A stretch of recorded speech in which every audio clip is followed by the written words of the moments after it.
Bienvenue dans Gospel Music, votre émission de la chronique musicale chrétienne que vous aimez énormément et bien suivre, présentée par moi, le tonton national, tonton Espérant Kassongo, autrement dit-moi la maïle. Merci beaucoup parce que vous êtes tellement nombreux, vous aimez ces grands rendez-vous, vous attendez ce rendez-vous parce que vous savez, c'est dans cette émission que nous recevons pour vous les servantes et serviteurs de Dieu qui viennent nous parler de la part du Seigneur et pourquoi pas nous parler de ce qu'il propose comme programme pour permettre aux enfants de Dieu d'être ensemble.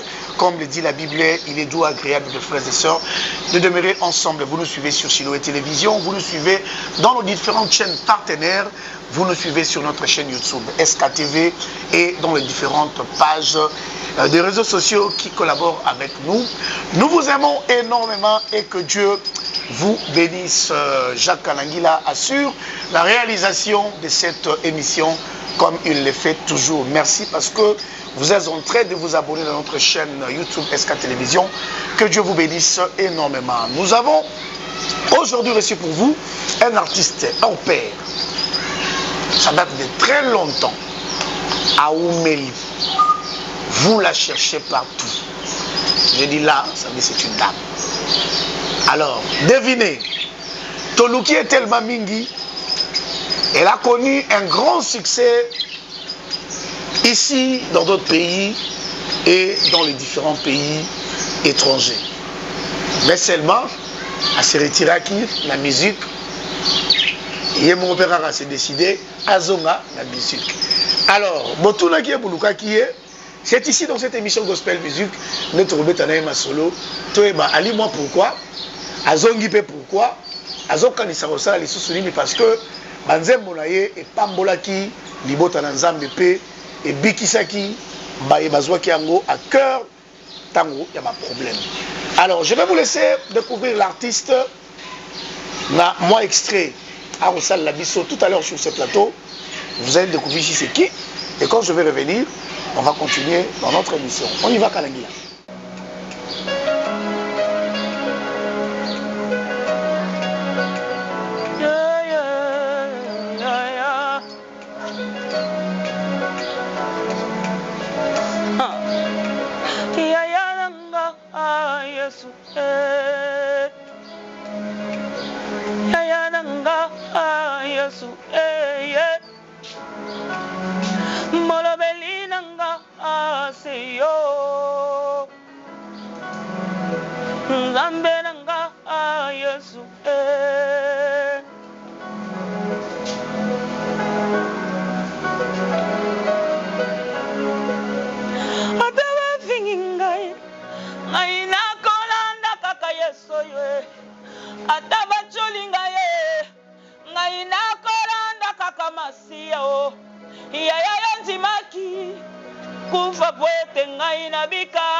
Yaya babali lokola Esther, oh ba oh baba la kate oh.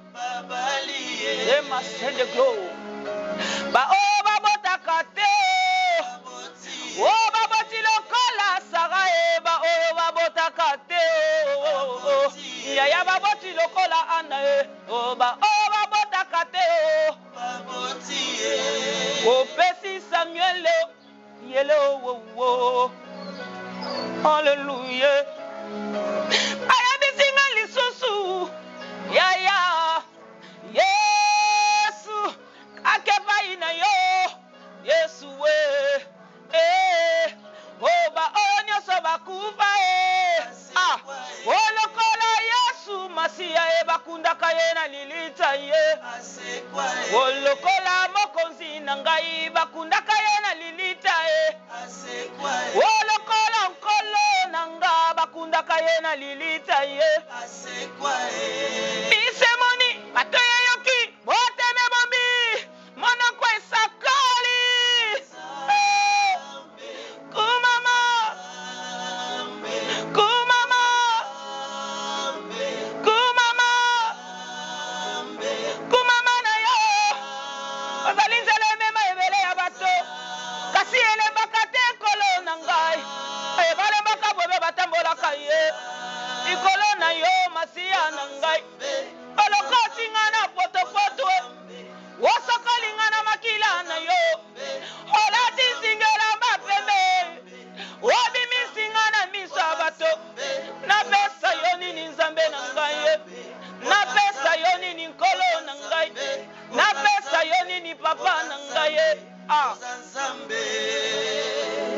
Sheke remene glo ukaya base. Ima santa yabaraba sheke remene go ramase. Ike remene glo rabasanta. Alléluia. Voilà, vous avez compris, hein,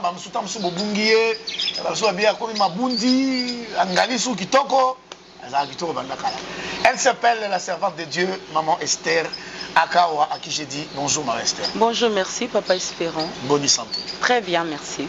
Ça fait longtemps, hein? Vraiment, mais je suis là. Et ça yo? Ben oui, c'est moi. C'est moi, ouais. Ah! Mais tu vas le dire, Maman Esther Akawa, qu'est-ce qui ne va pas? Ok, là, je vais vous dire eli morate mungwa na loso eli morate parce que bato baliaka loso basantaka ke batiaki mungwa de eli morate ekota rende na kati ya loso. Je l'aime pour ça. Alors boni santé na yo moko boni musala nzambe ezokene ndenge nini parce que ça fait un bon moment dans la vie société. Oui, je vais bien, le Seigneur nous accorde sa grâce, musala nzambe pesa bien. Il est vrai que peut-être et na média na bunga ki mwa muke je m'étais un peu retiré na média mais musala nzambe tokotika ngote quand même hein tokotika ngote et tozo continuer ko servir nzambe. Nous avons eu à prester dans des églises et puis tozo sala ngo tisikoyo et puis ba invitation ya ba mboka mususu pe oyo to répondaki na yango. Voilà, c'est ce qui fait vraiment que toza na musala nzambe tokotika ngote papa. Alors beaucoup tika ngote Maman Esther au lobby tellement bien mais c'est resté à Kawa. Banzembo ya c'est resté à Kawa et bersa batu na nenga grave. Moi c'était ma chanson. Iboneli na ngai na memi yanga Yesu ya nolanga ye. Ouais. Je me rappelle même avoir un témoignage à l'époque à maman en Suisse. Azagi na mwana moko abotama ya bane kotambola te. Son enfant marchait à l'âge de 9 ans à cause de Nzembo. Cette dame a fait de tout son mieux pour mon Esther à Kawa. Il faudrait malheureusement que tu auras possibilité. Mais qu'est-ce qu'il a fait à ce que au bimichel aurait pas mouli peuple de Dieu, succès pe la guina simalango, et puis après tout le monde ira silence radio. Maman Esther, c'était quoi au juste? Au pape, tout le monde dit bon, à Mati, tu as la deuxième album, tu as la troisième, tu as la quatrième, tu as la cinquième, et puis après tout le monde va disparaître. Qu'est-ce qui s'est passé? Moi je crois que à ça, éternel est Nzambe. Éternel est Nzambe. Rien ne peut être éternel à part Nzambe. Voilà, c'est Dieu qui décide quand, où, qui et comment. Tozo landara parcours Nzambe a tracé les bisous. Il a décidé que les lots tozonga ndenge tozongi boye na média, c'est parce qu'il a voulu. Voilà. Donc c'est lui qui décide, il est le maître des temps et des circonstances, papa. Je ne sais pas expliquer ça. Peut-être que na mokili bato bakoloba ah ezalaki pona boye, ezalaki pona boye te, mais en vrai dire biso toza bana nzambe, toza basali ya nzambe, toza na mission na etinda o euta pa ya nzambe, et on ne fait que ce que Dieu nous demande de faire. Na lolenge nyonso nzambe asali saka basali na ye makambo. OK. Na lolenge nyonso.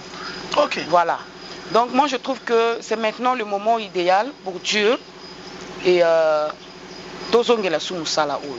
Ndenge pesala ki bongo, les gens peuvent dire que non, maman Esther ali mwaki, ben ça c'est selon le monde, mais nzambe na mabongisi na ye, tant que pouvez se dire que ben na bomba Esther nan. Mais parce que votre spécule à voyager avant national qui ça te autre na kuta bundaki bitumba kuna abaluka ki les gens ont spéculé parce que tolo bayango sans vous flatter, vous êtes une bénédiction pour l'église corps du Christ. Mais tant que bana nzambe bazolela baleli mais tonto espéra baleli na to la moni oh concert ezali à maman Esther, en fait les gens disent malobi dans tonton keno lu kono maman Esther na nous lobi ba kino ba ngaba explication luka enano a expliquer biso nanu. Pourquoi qu'on sundola biso boyena biloko ya kitoko biloko ya malamu alimwe biso. Et puis après ozongi maman Esther obina tayo boko. Nazongi parce que le Seigneur l'a voulu. Ah, il a voulu papa. Ni tété na nzambe ko yebisa biso to sala concert oyo tam suspend na ngana zonga pété. Voilà, na ngana zonga pété. C'est bien de faire quelque chose quand le Seigneur te le demande et te le recommande. Ce qui nous a recommandé au té pour échouer. Voilà pourquoi album Nanga Liboso titre Nangoeza Secret du royaume. Oeza koyoka pe ko tosanzambe. OK, premier bon c'est secret du royaume. C'est ça. OK. Koyoka pe ko tosanzambe. Ce ko zoyoka pe ozo tosanzambe. Ah, voilà, wana oza dans le bon. Ce qui no quitte, tu vas beaucoup souffrir. Tozo nyoko ama parce que tozo yoka nzambe te. Pe tozo yoka e bien te. Moi je crois que muto ayoki nzambe bien. Te aomona nzambe na nzela na ye. Aozana nzambe nzamba ko défendre ye, nzamba ko kota bitumba na ye parce que azo sala kaka o eza ainsi dit l'Éternel. Je ne pouvais pas abandonner l'œuvre de Dieu. Je m'étais soumise à la volonté de Dieu. OK. Voilà. Bonjour réponse hein? Elle était soumise à la volonté de Dieu. Alors ne posez pas d'autres questions. Alors, Lélo, quand tu vois Esther Akawa, ouais. Il y a du bon de l'inangaï. OK. Otali Esther Akawa Lélo avant na ya kozonga pena na makambo toyeli. Otali pe évolution ya gospel n'engezo kendia parce qu'à l'époque on avait les Esther Akawa, on avait les Maman Lombongo et autres. Mais Lélo naloba baleki na musala. Ouais.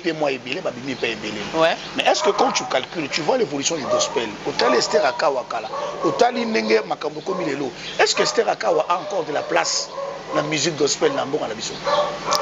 Moi je crois que mutuka mutaza na place na ye, pe place ezali pe lisusu kaka ebele pour na ba opel su ba koya. Voilà, place ezananu. Et je vais vous dire quelque chose. Na ndengo utuko soulever concert oyo oyibisinga libozongi po na concert ceux qui concert lingo mona na te ya monsieur ayibisinga bi maman Esther Akawa ozobeta concert ozana ba invité et c'est oui na ba invité abi obengisi ba ninga na yo boyimbaka na bango ba leader ba yebana ga bi non na bengisi bango te parce que bango boyebi bango déjà pe bozoka dia ba message na bango. Okay. Ils ont déjà de la place oyo et bazui na mitema na bino bopesi bango litoi. Alors ce podium du 1er septembre déjà, je crois que Tozo Banda déjà le podium du 1er septembre na essayé na bi na offrir yango na bandeko basi pe mibali oyo ba ne loko nzambe mais bazoi baté comment ko se faire entendre ndenge nini ko faire passer message au banango. Et puis voilà, nazo facilité na bango. Baya jour wana il y a le 1er septembre koyemba pour faire passer le message au nzamba tekati na bango bazoi baté comment passer par où pour nous faire véhiculer message wana, pour nous faire passer message wana. C'est pour dire que et papa place ezana nebele. So tozo tika que ndeko moko aza na nzembo, ndeko moko aza na ainsi dit l'Éternel, aya journée wana akomata na podium koyemba po bato bayoka message nzamba tie kati na ye. C'est parce qu'on croit que on ne peut pas tout faire.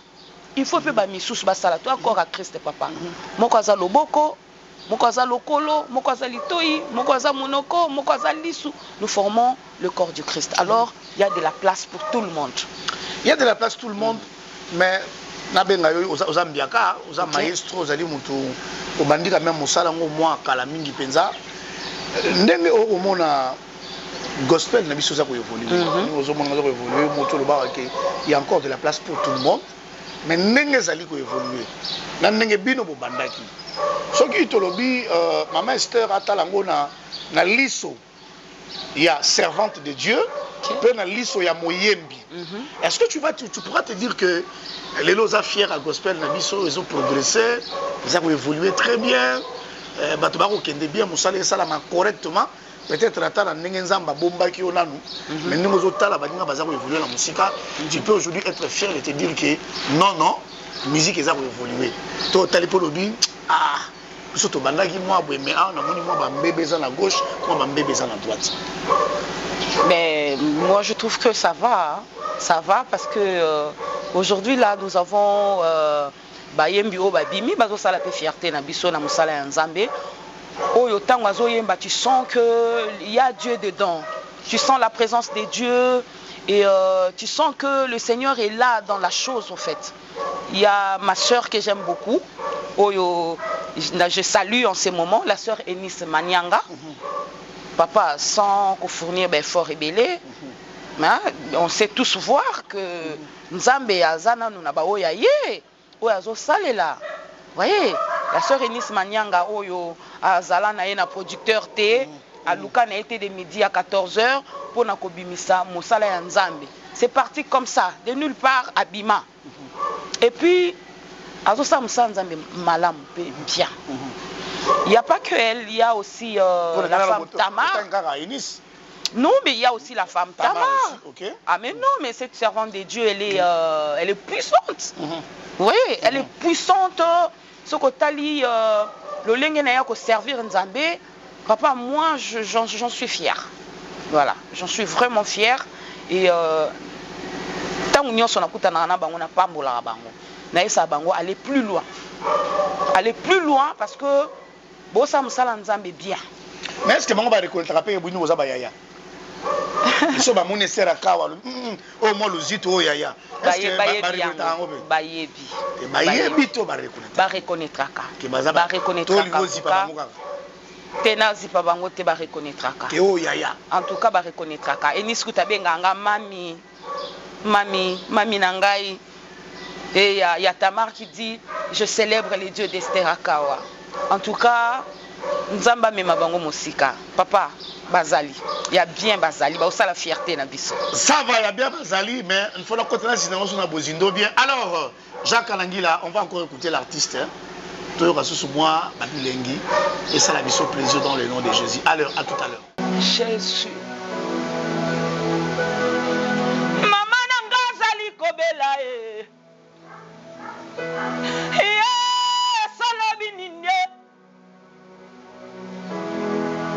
Papa nangalingi kokufa Yesue.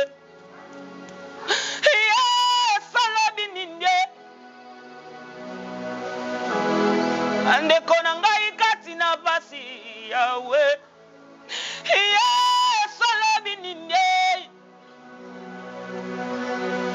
Mbaka Kongo kati na basi. Yesu.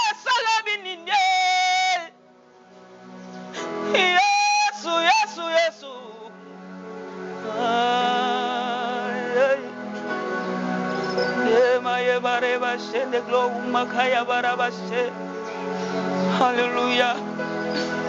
Alléluia. Lokola Esther na yeko bondela ona libota nangaye. Lokola Jefte na yeko bunda ona bandeko nangaye. Lokola Mose na yeko bikisa Salomboka Kongo. Yesu Yesu zali wapi Yesu Yesu Yesu Yesu zali wapi Yesu Yesu Yesu tolingi tokumisa yo Yesu Yesu Ozazambe alibota nanga Yesu Ilobana yo yangwe koko kisama Kolo Ngaina kotatola yo Yesu Ozazambe abomo inanga Hallelujah Ozazambe alibota nanga Hallelujah Na yo yangwe koko Rema seko hobo shenege Ngaina kotatola yo Libondeli na ngai na memi yango Yesu ya ndola ngai mama na nga zali kobela Yesu alobi ninde papa na nga lingi kokufa Yesu we Yesu alobi ninde bandeko na ngai kati na pasi yawe Yesu alobi ninde mbaka Kongo kati na pasi ya alobi ninde Yesu Yesu Yesu tolingi tokumisa yo Yesu Ozazambe abomo Yesu Ozazambe alibota nanga Hallelujah Na yo yangwe Hallelujah Yahweh Ngaina kotatola yo Yahweh yoka Ozazambe abomo inanga Yesu mona Zambe alibota nanga Losamba motembe Na yo yangwe Ya motembe Yahweh Ngaina kotatola yo Zambe Zambe Zambe ya bomoi na ngai Uyelele Zambe Zambe Yeah Zambe ya libota na ngai Zambe Zambe Zambe ya mboka na ngai Yesayo oya bomoi na ngai Yesu we Ozazambe alibota Hallelujah Na yo yangwe koko kisama Kolo Ngaina kotatola yo Olobaki soki na nzimbeli yo nakobika ngana libota na ngai Yesu Zambe na ngai Salaya Salaya Salaya Salaya na yebi azamo na ngai na yebi azayoka ngai Hallelujah na yebi azamo na ngai na yebi azayoka na yebi na yebi Yesu na yebi na yebi Sembala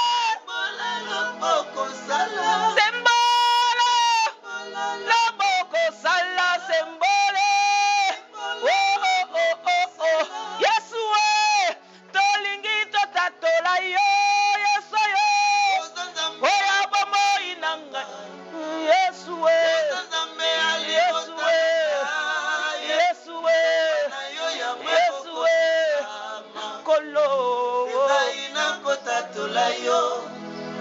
liloba na yo yango ekokokisama ngai nakotatola yo miracle na yo yango ekokokisama ngai nakotatola yo puissance na yo yango ekokokisama ngai nakotatola yo amen amen amen kokatola yo. Oh oh, amen. Liloba na yo yango ekokokisama. Amen. Ngai nakotatola yo. Yesu, amen. Liloba na yo yango ekokokisama. Amen. Ngai nakotatola yo. Yehoshua, amen. Liloba na yo yango ekokokisama. Amen. Ngai nakotatola yo. Yesu, amen. Liloba na yo yango ekokokisama. Amen. Ngai nakotatola Remasende yo. gloruka ya baraba sheke gemene gora base. Imashanta yamana mashike gemene gora mana maseke lebaya bashe. Voilà, époustouflé, je manque de mots. Vous avez senti que l'artiste est toujours là. Maman Esther, Papa. yo monta ozo réinterpréter babiloko na yo moko. Regardez. Mais moi je trouve que Eza Banzembo Oyo et Sunganga na kokota na présence en Zambé et je me sens bien. Je me sens bien. Est-ce que ba dimension yo bato mosusu bakomaka na mota mozoyemba? Est-ce que yo moko pe okomaka ndenge wana to comprendre que awa tozo dégager pendant biloko nkolo? En tout cas, je sais pas parce que même à ces moments-là, ngamoko namiye bakalsu ngamoko te. OK. Voilà. Je suis tellement concentrée que makambu oyo ermoko et salimaka, j'ai du mal à dire que et ça boye pona boye. Non, je sais pas vraiment trop expliquer ça. OK. Sauf que il arrive des fois sur na yembi na kiti et puis au mona de quoi ça bi ah tango zo yemba talelo na yoki tango na mona ki yo na bosani keza yonde oyo nazaki solola na ye et j'ai fini par comprendre que Nzamba la tsaraba oya ye. Amen. La tsaraba oya ye gloire. Nzamba la tsaraba oya ye apesa kabango et gloire na lolengo ya lingeli. Alors eza effort na bisoté et ndeba lobaka ce n'est mis par ma force. Voilà, c'est Dieu, le Saint-Esprit de Dieu qui en nous fait que to dégager le côté dégager kawana. Ezana mayele na bisoté na makasi na bisoté. Est-ce que tu penses que l'Esther Akawa d'avant et l'Esther Akawa d'après, nous avons la même Esther Akawa? Oui, c'est la même Esther Akawa qui sauf seulement a grandi, qui a compris aussi Bamakambu Mususu. Avant Tamsu, je ne pouvais pas comprendre. Oyo ayebi Nzambe li susu na kati ya dimension Mususu, Oyo Tam Mususu à l'époque, na yeba ki bongote. Vous voyez? Donc, mais sinon, la base c'est toujours la même Esther. Esther Akawa, ozongi malamoko na concert. Oui, To zeli au bâton, belé, to luki au bâton, et belé, tout le monde directement, ma pano amine ne matina Kinshasa. Esther Akawa. Pourquoi ozongi malamoko na concert? C'était une recommandation divine où tu t'es dit, ça fait très longtemps que j'étais en contact direct avec le public, ou je ne sais pas pourquoi. Tamsou bazonga, tamsou a sali moi single. Tamsou a beteli biso mo le romobwe, mais yo zongi malamoko pas concert directement. Pourquoi Mbalamo Ozongi de Malatam Soukozon à moi en Zembo, tout à moi point de presse, mais il y a Mbalamo en concert? En tout cas, et comme je venais de le dire tout à l'heure, on écoute ce que Dieu nous demande de faire. Ça faisait un moment et nous avons travaillé, nous avons travaillé, mais après, le Seigneur m'avait vraiment mis à cœur et aussi la concert Oyo. Et concert Oyo, thème na concert de relèvement. Ok. Ils ont concert de relèvement. Les seuls m'avaient demandé Nasala Yango Bongo. Et puis c'est gratuit. Hein. C'est gratuit. Ils ont concert. Surtout les appels concert public. Ils ont concert en plein air. En plein air. Nous avons dit Nasala Yango Bongo. Il le sait. Ok. Ah, ayebi pourquoi alingi Nasala Yango Bongo. Biso ngana salika ko obéir. Nazo obéir na volonté en Nzambe. Et je sais que ce jour-là, parce que c'est le 1er septembre. Hein. Oui. Okay. Voilà, c'est le 1er septembre à partir de 15h. Na terrain Elimo Santu et Elimo Santu est à côté intendance bande ko na biso ba mataka intendance ko Lukanzambe. Je crois que bazoye ba quartier wana pe ba yebi que et ils en a commune pe ya Lemba. Voilà, à partir de 15h déjà tozala wana na présence ya Nzambe pour adorer le Seigneur et puis si manango Nzambe asa na biso o yesepeli na eko sala. Donc le Seigneur a recommandé qu'ils aient concert. Nzambe a recommandé qu'ils aient concert. Bon, alors, je voulais poser encore une question. Déjà, c'est très grave. C'est vrai que Yomoko, au précédent, c'est d'abord un concert gratuit, un concert qui sera à ciel ouvert. mais à ce que je sache, vous ne pouvez jamais organiser un concert sans avoir dépensé. Hein. Il faut dépenser caca. Au podium, au instrument, il y a des dépenses, ça la même publicité, panneau et mati, ça dit c'est de l'argent. Mais aux hommes, on a manque à gagner, le grand retour de la sœur Esther Akawa, un concert gratuit où elle a investi pour ce n'est pas un manque à gagner où tu le fais seulement, tu te dis bon. Tonton espérons. En tout cas, ngakala nazaka kobeta pe ba concert na ba mboka pe misusu et tout ça bizaki mingi ba concert moko na ba prix à payer neti moi quelque chose à payer comme droit d'entrée mais nzamba sepeli turo et salima boy et puis ba dépense wana ezo salima nazo kata pas cité ya mbongo ezo bima nazo kata pas cité ya mbongo ezo bima et puis nazo ka sengo ya kosalango nazo ka kimia. Je ne sais pas expliquer cette paix et cette joie que je ressens ya obimisa mbongo pour na concert oyo. Et puis différence eza monene. Autrefois, on a eu à organiser des concerts au Tocha, ba droit d'entrée, mais cette fois-ci, namoni que Nzambe sera lobby, sala pe otosi, TAP si vision, pe si provision. Il y a des gens qui soutiennent sans osenga bango. Ok. Voilà. Sans osenga. Ok. Au Vandakabi, maman Esther, moi je vais faire ça. Ngai na salle loko boyi. Concert wana et en tout cas je vais aussi participer. Je veux aussi être parmi les organisateurs. Ngai na lingi na zwa eloko boye na part nanga na compte nanga ngandi na salle yango. Et je me suis dit, ben voilà, Nzamba yebaki que ça n'allait pas trop peser sur moi. Parce que à yebaki que il y aura des gens au Bakoya pour soutenir. C'est ça le bien d'obéir à la voix de Dieu. Soki na lobaki na mantete papa, peut-être que ça allait beaucoup peser et puis il tam sous bon na sala koka ko sala nyonso comme il le fallait. Voilà. Mais na yoki Nzambe nazo sala ngone sengo. Bambongo ezo bima nazo ke sengo papa esengo ya kobimisa mbongo pona musala Nzambe sans que na regretter. Est-ce que c'est la kawa eko tonta biso tende balobaka ba Congo? Comment? Ko tonta nazo expliquer yo. Voilà. Ça veut dire au bunga biso o yeboye pesi biso makambu o limwe. Non non. Est-ce que ko tonta biso te? Yo mo le beza concert à relèvement. Donc il y a côté les malisusu ya sika. Makasi. Oza so double patité maman. Non bah parce que bah ça qui peut double patité hein. Depuis le début, j'ai dit que c'est Dieu. Ah, c'est Dieu. Ngamoko peti na vandaki na bando kutana batu bazo isanga mama Esther ozo imba suite poani. Mama Esther ozo bimsa ba album, je leur dis mais na yembaka. Na sana ba église, na zo ba invitation, na zo ko beta na ba église ko yemba ko adorer ko louer. Sauf que na zo bimsa na ba album te parce que Nzambe non na ibsinga te ke na bimisa. Et puis il s'est fait que n'a pas remarqué que Nzamba bomba inga na mitema ya batu. Ah, Nzambe a bomba inga na mitema ya batu. Ça fait plus de 7 ans, plus de 8 ans, plus de 9 ans. Oyo na bimisa ki sous album te, mais so kuta na mutu. Kozo ka ke mutu na zana posa ya kozwa eloko oyo Nzamba ti kati na yo, ayoka lisusu Dieu au travers de ta voix. Alors au moment venu, le Seigneur a voulu que ça se passe comme ça. Et les Kananzela y a concert. Venez, on va adorer le Seigneur. Venez, nous allons louer le Seigneur. Et oui, parce que c'est Dieu lui-même qui nous invite à cet événement. Ouais.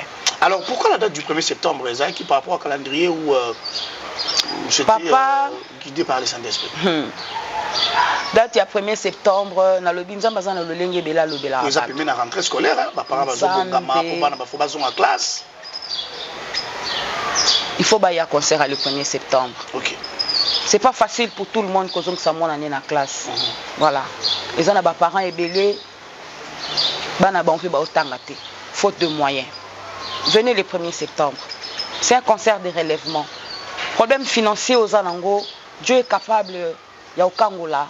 Dieu est capable ya kofongola porte ozoyeba te ko uta wapi ko banda ndenge nini. Nzambe na biso aza nzambe ya ba surprise agréable. Nous avons un long parcours avec ces dieux. Quand dans la Bible lobby, le projet qu'il a formé pour nous est de bonheur et non de malheur. To lukaye, to kangamanaye, to monesengo. Alors venez le 1er septembre. Moutomo isinga bi maman Esther, obi que mois de septembre est 9e mois. Et ça mois ya fécondité. Isinga bi ça mois ya fécondité. Voilà. Dieu, il sait bien faire les choses. Il sait bien faire les choses. Venez. Le 1er jour, il y a moi, il y a fécondité. Venez. Vous aurez des surprises agréables avec Dieu. Le Seigneur va impacter vos vies. Le Seigneur va restaurer vos vies. Le Seigneur va renouveler. Le Dieu de renouvellement de toutes choses. Nzambe oyo azwaka mikuwa oyo ekawuka. Apesi yango misunya, apesi yango bomoyi. C'est ces dieux-là. Nana posa tango zolongwa na ndako na yo, prépare-toi. Zala vraiment bien préparé. Dis-toi que je vais rencontrer le Seigneur. Papa, navandaki na lobi Zambe abengi biso na terre wana to bimande to kotati. Après concert oyo na ebike tozana ba témoignage ya minene, ya makasi. Amen. Biso moko déjà tozo ko expérimenter yango. J'ai dit à Dieu, Seigneur, on donne que ce qu'on a. Tu parles des relèvements, commence par moi. Amen. Je veux que tu ouvres nyoso ezaki ya okangama.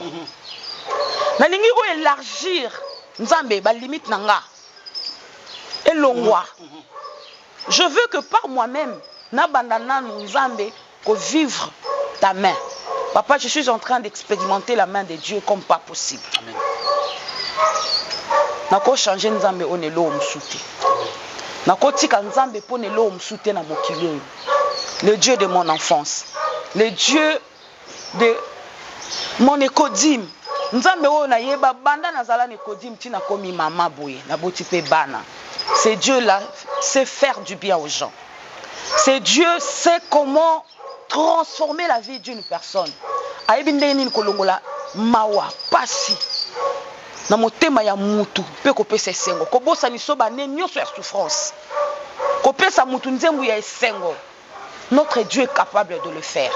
Yo mutu oza désespéré, yo mutu oza choqué, oza na ba blessure, yo mutu oza na humiliation. Ce jour-là, le Seigneur va te relever, nzamba ko restaurer, nzamba ko peso esengo. Eza na nzembo moko kutu bokoyo kango et le 1er septembre nzembo wana eza seko na seko za nzambe. Seko na seko za nzambe. Tokozoka moi kapela nango tata 30 secondes tata moi kapela nango kaka. Ouais, on peut, ouais. Ya ya oh oh ya ya oh ya ya oh ya ya oh ya ya oh ya ya oh Kolo Yesu yozali Nzambe Papa nangoti kali Nzambe Yesu we ya ya Yesu we o yanga ya motema wo Yesu we o yanga ye kodime o Yesu we ya motema nanga yo Otikali Nzambe ya Otikali Nzambe ya oh ya nanga yo ya nanga yo ya nanga yo ya nanga yo tosanganya wabona yo Yesu yozali Nzambe tosanganya wabona yo papa na ngotikali Nzambe totiki bandako to ya wabona yo Yesu yozali Nzambe totiki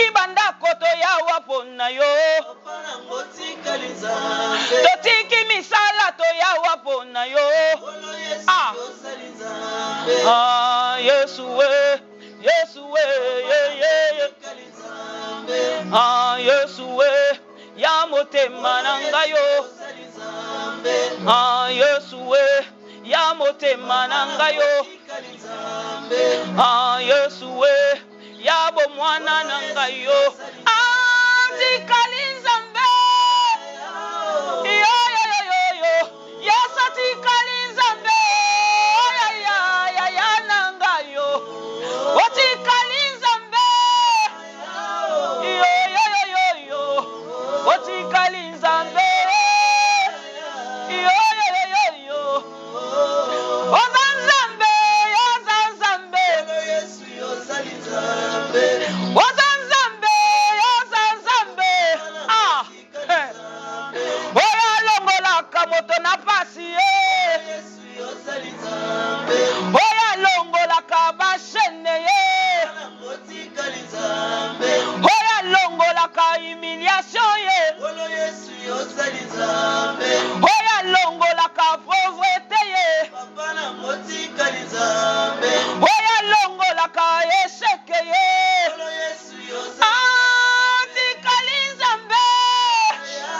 Yo yo yo yo yo. Tomba mana yo. Ya ya tomba mana yo. Tomba mana yo. Tomba mana yo. Tomba mana yo. Ya ya tomba mana yo. Yesue, Yesue. En tout cas, Yesue. elle est Esther Akawa d'avant et Esther Akawa d'après. Amen. Si vous allez dans le plateau, tu vas aller comprendre comment j'ai de chair de poule. Je suis sûr. Je comprends que vous avez Esther Akawa, je comprends. Moi, je pense que dans le commentaire, il faut venir le 1er septembre. Dans le terrain du Monsanto. Là, c'est au Bungate. Donc, venez là-bas, on va célébrer les Seigneurs. Alors, ma mère Esther, je voulais savoir. Parce que tout le monde Esther Akawa Kala. Mais moi, j'ai voulu, en tant que servant de Dieu, parce que tout le monde qui alors, le nom du concert est dénommé le relèvement. Amen. Relèvement Zara, parce que le bic nzamba bandana yo, mais nous tous nous avons des problèmes Amen. qui nous guettent matin, midi, soir. Amen. Alors moi je voulais savoir, toi yann ndengeni ni ma master mukolango. Soyez toi disposés. lokola batu ba ye ko lela, batu ba ye ko senga, batu ba ye ko bondela, batu ba ye ko tele, toi yann ndengeni mukolango. Papa, toza na ba problème. Bible le bia, venez en moi vous tous qui êtes fatigués, chargés. Je vous donnerai du repos. Album nanga mi balé, titre nanga za formule ya suka. Lobi ko eza na kombo mosusu te apa kombo Yesu. Papa espérant, okoza na ba problème obetelinga banda lelo ti lobi na consoler yo. Mais non si ça ba problème na oté. Alors muto ko si ça ba problème na vie ya muto ya kanzambe. Amen. Quelle que soit forme ya problème ozanango. Nzambe azana pouvoir, azana puissance. Il y a aussi sa problème na yo. Alors, nalingi nanga te batu moko boye ba koyana ba selfie. En tout cas, je suis désolé. Je suis désolé. Nazana posa ya bandeko moko te ba koyana selfie boye. Non, non, non, non, non, non, non, non. Non. Mu pepe wana nalingi ngo te jour wana na concert. Nazana posa banda na ndaku. Zwana nu vi na yo tandango nanu. Zwana vi na yo tandango. Banda ko tala. Qu'est-ce qui ne marche pas? Et loko nino zo senga na nzambe ozo zwate. Yebisa nzambe banana ndako. Yebisa nzambe nzambe moni ngande na olongola makona nga na ndako boye. Na oya terrain wana pour Esther Akawati. Nazoya parce que yondo lobi kuna relèvement ezali. Kuna nde ko relever. Kuna nde ko impacter. Kuna nde ko restaurer. Seigneur, je viendrai prendre ma part. Amen. Je veux que tu viennes prendre ta part, bien-aimé. Je veux que tu viennes prendre ta part. Je veux que tu viennes rencontrer le Seigneur qui t'a invité. Parce que c'est Dieu lui-même qui t'invite. C'est Dieu lui-même qui t'invite.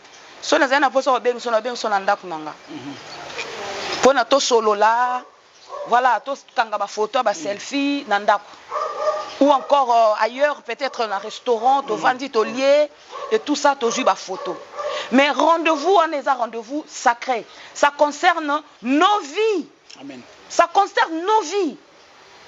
Moi, je ne peux pas imaginer Moutou Oyazana Katina Passi. Et puis, oye, et si oyo kombo na nzambe, ezo tombwama, kombo na nzambe, ezo zala adoré, yo ozo zo ba selfie. Yo ovandi ozo tala, ozo lingo kanga ba photo. Pendant que yo zo vidéo, ozo kanga photo, la personne à tes côtés est en train de recevoir l'impactation divine na katia vie na ye. Amen. Alors je veux que tu sois disposé. Dispose ton esprit, s'il te plaît. Dispose ton esprit. Jour on a na terrain, na na posa, to fukama, to bukama bolongo, to lala, ata na zelo to lala. Amen. Na na posa komona batu maboko likolo, kotala lola, koyebisa nzambe na bimande na kotite. Amen. Na bimande na kotite. S'il vous plaît, koya kotala ngate. Viens écouter. Viens recevoir. Soyons disposés, papa. Soyons disposés, comme l'a si bien dit la servante de Dieu Esther Akawa. Merci parce que Bolandi Bisso de partout. À concert. Je crois qu'on aura tout notre temps pour que tu parles avec la servante de Dieu. Alors, servante de Dieu, on a Souka. Pour présenter la même bande de voix. On va faire mystique. Oui, oui. Merci beaucoup, Papa Espérant. Sur ce podium, je ne serai pas seul. Ok. Et là, présentement, je ne suis pas seul non plus. Je suis accompagné de Papa Soupap. Papa Ozamonene. Oh, Papa Ozamonene.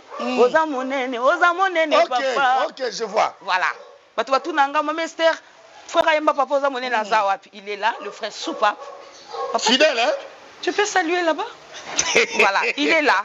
Papa Soupapa, nous avons la servante de Dieu, Maman l'a dit.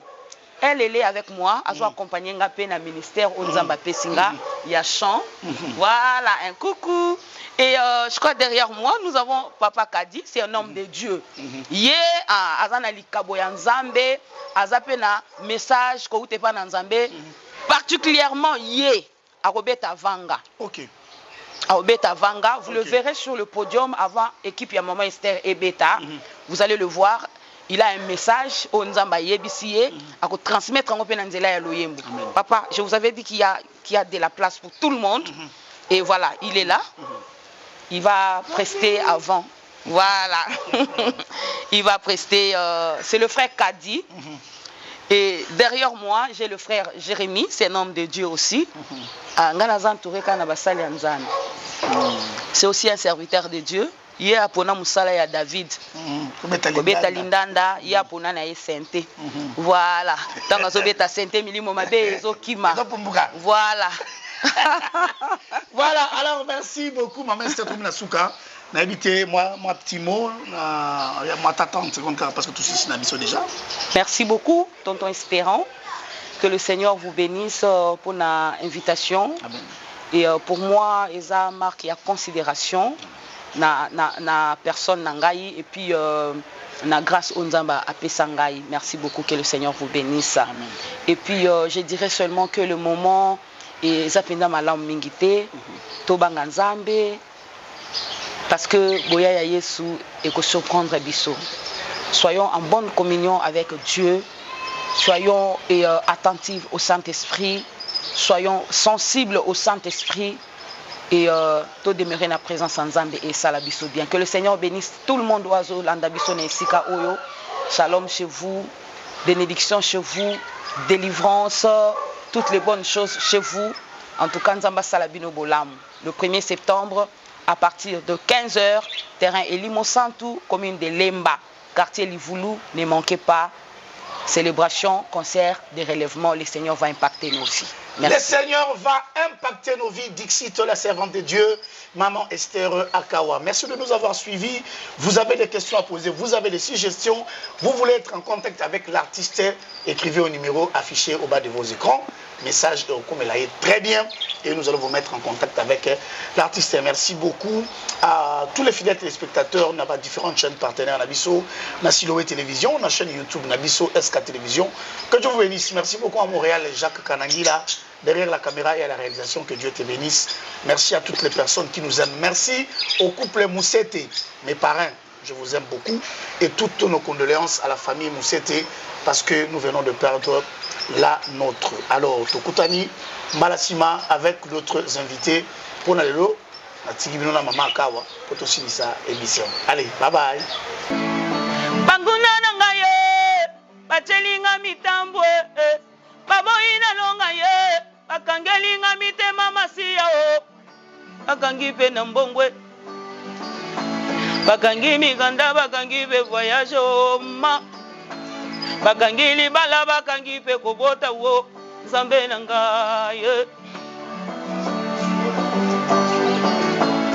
Oh, papa nangaye, bachelinga mitambu ye, baboina longa ye, bakangelinga mitema masiya o, bakangi pe nambongwe, iya Yesu, bakangi pe kobota o, Yesu osa wapyo, bakangi pe voyage o, Nzambe nangaye, Nzambe nangayo, Nzambe nangayo, papa nangaye, Nzambe nangayo.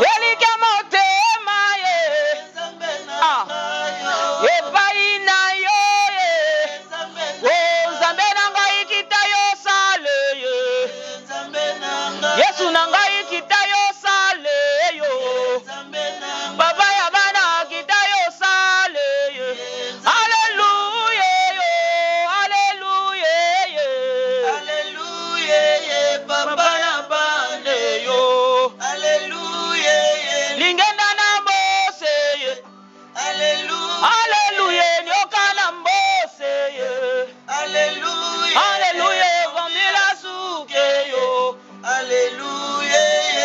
Nzambe nangayo. Nzambe nangayo. Oh baba nangaye. Nzambe nangayo. Yondeli konzina uliye. Nzambe nangayo. Oh Nzambe nangayo. Nzambe nangayo. Oh baba nangayi kita yo sale. Nzambe nangayo. Kita yo sala bana balonga yo. Nzambe nangayo. Kita yo sala bana babika ye.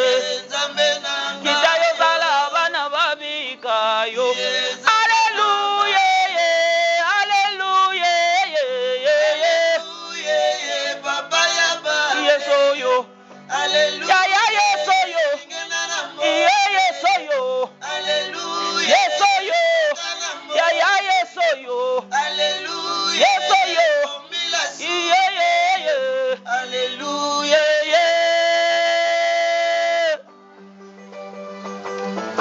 Hallelujah. Yeah, beta maboko. Yeah, beta maboko. Yeah, beta maboko. Yeah, beta maboko. Yeah, beta la Yesu maboko. Yeah, beta la Yesu milolo. Beta la Yesu milolo. Yoka.